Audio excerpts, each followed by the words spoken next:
Cuando se trabaja con aplicaciones dentro del ámbito de Big Data, es importante tener en cuenta, desde la perspectiva de la ciencia de datos, las tareas más comunes a desarrollar y sus relaciones con NoSQL. Una de las partes que más tiempo consume en la ciencia de los datos y otras actividades de inteligencia de negocio es la preparación de datos. El primer paso es la recopilación de datos. Muchas veces tendremos que recopilar datos de múltiples tipos de sistemas, como los servidores de aplicaciones, bases de datos, archivos de laboratorio, a veces incluso hojas de cálculos de Excel. Y una vez que lo tenemos consolidados, a menudo tenemos que filtrarlos. Esto es especialmente cierto cuando nos ocupamos de grandes flujos de datos o de grandes volúmenes, tal como los registros de logs. Finalmente, el último gran paso que hay que tener en cuenta, una vez que hayamos recogido y filtrado esos datos, es de reestructurarlos. En ocasiones, esto significa que lo debemos mapear dentro de estructuras tabulares. A veces significa que se deben mapear en estructuras de documento. La salida actual de los datos reestructurados en realidad depende de la aplicación que estemos trabajando. También es importante tener en cuenta que existen diferentes tipos de sistemas de almacenamiento con los que podemos trabajar, tal como son los data source que hemos descrito brevemente. Adicionalmente, se puede implementar un almacenamiento intermedio.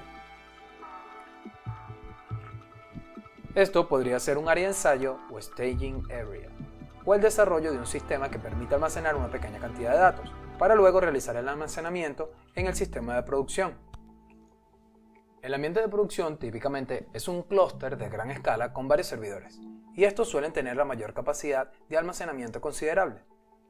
Otro aspecto clave a considerar en el desarrollo de aplicaciones dentro del área de la ciencia de datos y áreas relacionadas es la fase de análisis.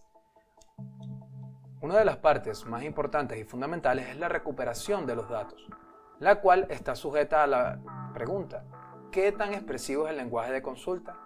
¿Se puede elaborar una consulta que extraiga exactamente los datos que se desean y ninguno de los datos que no se desean? Otra operación es matching.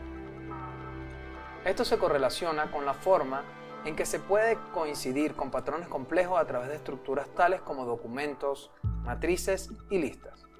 Finalmente tenemos la agregación, la cual es una operación común, y una de las cosas que tenemos que conocer es ¿cuáles son los operadores de agregación que son soportados en un lenguaje de consulta? Otro factor que hay que tener en cuenta cuando se piensa acerca de las tareas son los algoritmos y estructuras de datos, porque los dos van de la mano. Por ejemplo, si vamos a tratar con el Machine Learning y estadística, probablemente vamos a utilizar las tablas Data Frames y otras estructuras como estas. Si estamos más interesados en el análisis en tiempo real, probablemente vamos a estar utilizando colas y streams, tan como Kafka. Finalmente, si estamos haciendo el análisis de redes, probablemente vamos a utilizar estructuras de datos y almacenamientos de datos que estén diseñados para soportar grafos. Por todo lo anterior, necesitamos entender qué es lo que estamos tratando de hacer.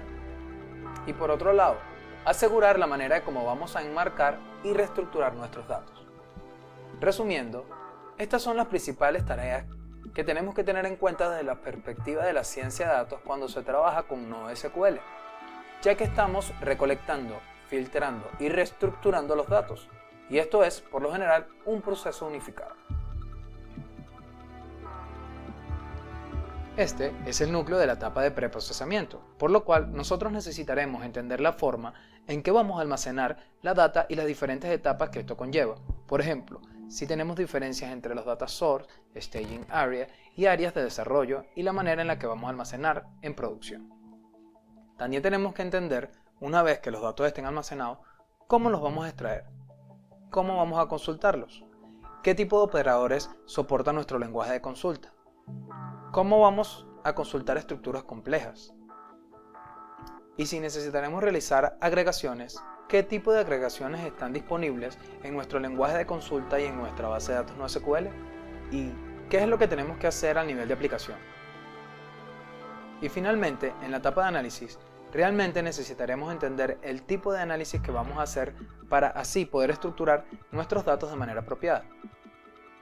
A manera de resumen, algunas actividades como el Machine Learning y las estadísticas funcionan muy bien con estructuras de datos tabulares, mientras que otras, por ejemplo, análisis de flujo, realmente requieren de un tipo de estructura más fluida. Por lo tanto, es importante resaltar la tarea final que estamos tratando de llevar a cabo de una perspectiva de análisis, la cual nos ayudará a guiar la manera de recoger, filtrar y reestructurar los datos que vamos a utilizar para las tareas de análisis de datos.